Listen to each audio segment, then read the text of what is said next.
네, 안녕하세요. 자, 이 시간에 박스엘바이오, 현대바이오, 그 다음에 헬릭 스미스에 대해서 잠깐 보도록 하겠습니다. 헬릭 스미스의 현재 모습을 좀 많이 궁금해 하셔서 잠깐 보도록 하겠습니다. 먼저 박스엘바이오 보도록 하겠습니다. 자, 박스엘바이오는 수급이 좀 약합니다. 좀 약한 편이고, 그 다음에 시간에는 0.59% 상승 마감한 상황입니다. 이전에 제가 마지막으로 분석을 했을 때 이 캔들에 대해서 말씀을 드리지 않았나 싶습니다. 자, 여기는 좀 지울게요. 이전에 좀 지저분한 라인대이기 때문에 좀 지우고 시작을 하도록 하겠습니다. 이 캔들이 확실하게 돌파가 나와야 된다, 안착을 해야 된다 라고 말씀을 드린 걸로 제가 기억을 하고요. 그 다음에 여기에 대한 저항, 여기를 들어 올릴지, 그리고 저항받고 다시 하락을 할지, 이것을 또 확인을 할 수가 있습니다. 그런데 지금 여기에서 올라온 것이 없습니다. 안착한 것도 없고 상승한 게 없어요. 바로 그냥 여기 위에 상단 이 캔들에 대한 저항. 자, 그러면 큰 그림에 지금 여기는 돌파가 못 나왔다라는 게 확인이 됐죠. 그러면 자, 확대해서 좀 보겠습니다. 이 캔들이에요. 지금 라인을 제가 두껍게 돼 있어서 이건 그렇게 중요하지 않습니다. 이 캔들이 중요하기 때문에 이 캔들을 안착을 해야 돼요. 지금 그러지 못하고 지금 3일 거래일의 모습을 봤을 때 여기에 대한 저항은 이미 어느 정도의 부담은 있었다라는 것이 확인이 되는 캔들이라고 볼 수가 있습니다.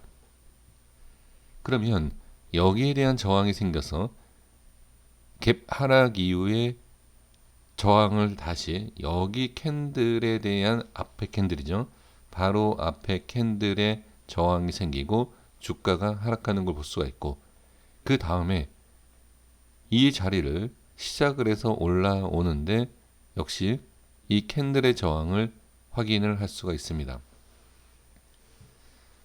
조금 더 자세하게 말씀드리면 너무 복잡해집니다. 왜 그러냐면 이 캔들과 이 캔들에 대한 관계를 보고 그 다음에 이 흐름에 대해서 이거를 보면 이 두 개의 캔들이 어느 정도 분석이 된다라고 하면 이 캔들이 저항이 받고 빠진다라는 것을 알 수가 있습니다.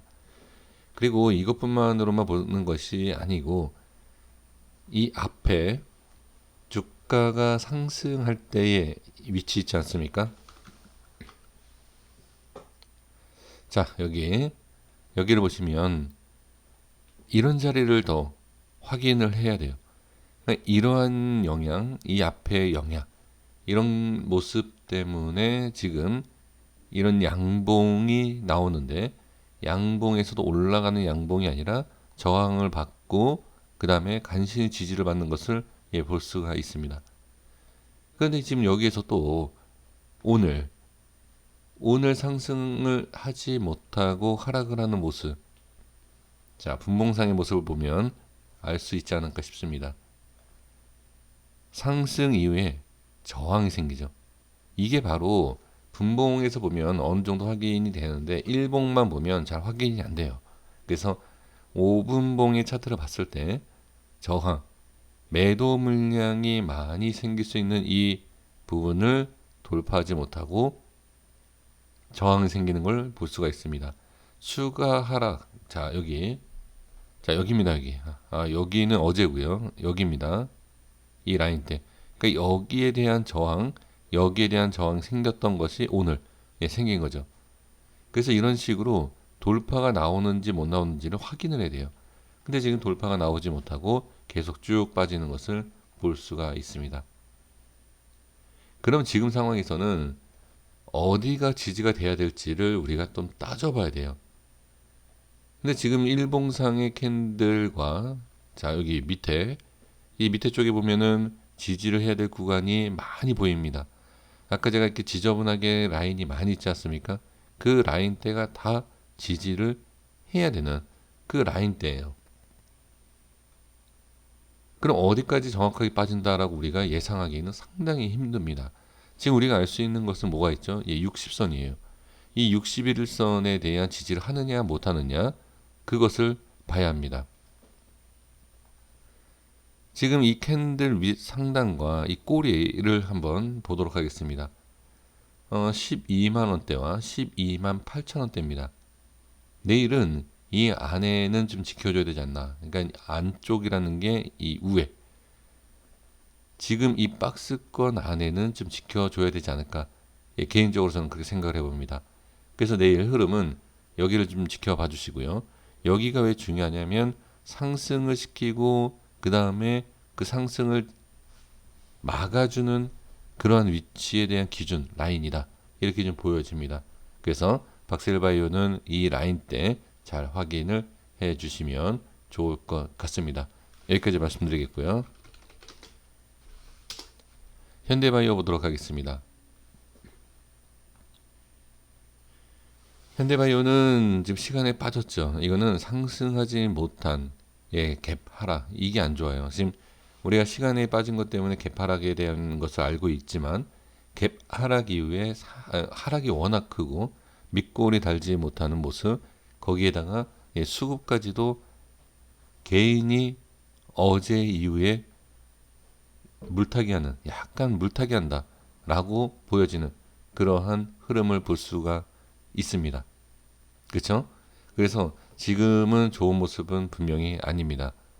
지금 수급도 그렇지만 위치도 그렇고 시간 외에도 좋은 모습은 아니죠. 어제 말씀을 드렸던 것은 전 좋다라고 분명히 말씀을 드렸을 겁니다.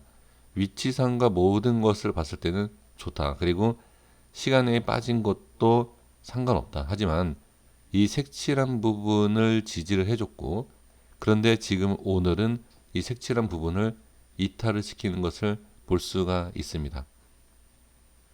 이 색칠한 부분을 가격대를 잠깐 볼게요. 지금 전 분봉을 보지 않았습니다. 어떤 모습이 나오는지 모르겠지만 24,800원을 보겠습니다. 네, 확인해 볼게요. 24,800원입니다. 자, 주가의 모습을 보겠습니다. 자, 24,800원 볼게요. 자, 이거는 오늘 주가를 보면서 색칠을 한 게 아니라 이미 색칠을 한지 한 달이 넘어간 상황이기 때문에 분봉을 보고선 제가 한 것이 아니니까 어느 정도 신뢰를 해주셨으면 좋겠다라는 것을 좀 말씀을 좀 드려보겠습니다. 어제 모습에서 보시면 어제는 확인을 안 하지 않았습니까? 저항, 돌파, 안착, 상승, 반등, 반등, 그쵸? 그리고 오늘 갭 하락, 지지 하락, 그 다음에 뭐죠? 네, 저항, 그리고 나서 하락. 어제 오늘 이틀 동안 이 라인 때는 정확하게 저항과 지지와 저항이 생기는 것을 볼 수가 있습니다. 그러면 기준이 어느 정도 맞다라고도 볼 수 있어요.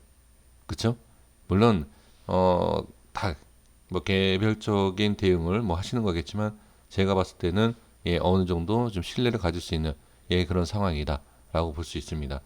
그러면 지금 상황에서는 당연히 그러니까 빠른 대응을 한다라고 하면 이 색칠했던 부분, 지금 분봉상에 봤던 24,800원에 대한 대응, 여기에서 대응이 되지 않았다 하더라도 여기에서 저항받고 빠졌을 때는 좀 대응을 할 수가 있지 않았나. 그러니까 주가는 항상 어떤 모양이 나올지는 어느 누구도 모르기 때문에 그 흐름에 따라서 우리가 확인을 해야 되고 대응을 해야 된다. 그럼 바로 정리해 보면 5일선을 이탈을 하고 이 색칠한 부분까지도 민다. 그러면 당연히 전 좋지 않다. 다시 올라온다라고 하더라도, 빠졌다가 올라온다 하더라도 마찬가지입니다. 어제는 좋았으나 오늘은 안 좋았죠. 그쵸? 빠졌을 때는 안 좋으나 올라오면 좋습니다. 그거는 기준이 있기 때문에 그 기준에 맞춰서 분석을 하면 됩니다. 그래서 저는 이 기준이 있기 때문에 그렇게 말씀을 드릴 수 있고, 지금은 문제가 되지 않습니다. 근데 문제가 된다는 것은 손실 중이신 분들이 문제인 거지, 이 기준에 있어서는 저는 여기까지 빠지는 것은 이 주가에 크게 문제가 되지는 않는다라고 말씀을 드릴 수가 있습니다. 자, 그래서 내일은 여기가 이탈이 되는지 안 되는지만 확인을 해 주시면 좋을 것 같습니다. 네, 이렇게 말씀을 좀 드릴게요. 그러니까 어제보다는 안 좋다라는 겁니다. 이 자체가 안 좋은 게 아닙니다. 뭐 여기도 좋았었어요. 여기도. 그렇죠? 여기도 좋았는데 지금 여기보다도 더 고점에 위에 있습니다. 그러니까 안 좋다라고 얘기할 수 없어요. 어제보다 안 좋은 거지만 그렇죠? 여기보다 좋은 거는 아니 안 좋은 건 아니지 않습니까? 그렇죠? 이렇게 보시면 좋을 것 같고요. 헬릭 스미스 마지막으로 보도록 하겠습니다. 헬릭 스미스도 지금 제가 언제 마지막으로 분석한지는 잘 기억이 나지 않지만 일단은 뭐 이전에 좀 분석해 놓은 라인대를 지금 터치한 것을 볼 수가 있습니다. 지금 어마어마합니다. 개인들 매수가 상당히 지금 늘어나고 있는 것을 볼 수가 있습니다. 그러니까 개인들 판단이 틀리다라고 얘기할 수는 없습니다. 그런데 조금 주의해야 될 것은 있지 않을까. 그래서 이전에 뭐 재무적인 것과 뭐 여러 가지 안 보시는 분들이 대부분이기 때문에 근데 저는 한번 언급을 해드린 적이 좀 있고 거기에 있어서 다시 한번 뭐 확인을 해 보시는 것도 괜찮을 것 같습니다. 그리고 주가의 흐름을 봤을 때는 지금 이런 상황에서 횡보 빠른 반등이 나오지 않으면 이건 이렇게 밀린다라고 봐야 돼요. 추가 하락이 나올 수 있다. 이렇게 그냥 보시는 것이 좋습니다. 이 색칠한 부분을 좀 연결을 해 보면 지금 이 안에 지지가 되고는 있어요. 그러니까 지금 다시 말씀드리는 게 여기를 횡보 빨리 올려놓지 않으면 이건 밀린다. 그게 바로 이 기준입니다. 그래서 지금 말씀을 드릴 수 있는 것은 이 라인대가 깨진다라고 하면 흐름 자체가 깨지는 거다라고 볼 수가 있어요. 그렇기 때문에 뭐 개인이 아무리 많이 매수를 해도 올라가기가 쉽지 않을 수도 있다. 왜 그러냐면 지금껏 계속 개인들이 매수를 하는데 주가의 방향은 우하향을 하고 있다라는 거죠. 그렇기 때문에 지금은 개인이 매수를 한다 해서 이렇게 올라갈 수 있다라는 것은 근데 아예 정확하게 얘기할 수는 없어요. 개인이 매수를 하고 급등하는 경우도 많지 않습니까? 이 종목이 아니라 다른 종목도. 그런데 지금은 흐름을 얘기하는 거예요. 그러니까 개인이 매수라든 누가 매수라든 흐름상 여기가 깨지면 안 돼요. 지지를 해줘야 된다. 이렇게만 말씀을 드리면서 정리하도록 하겠습니다. 여기까지 하겠습니다. 구독과 좋아요 부탁드리겠습니다. 감사합니다.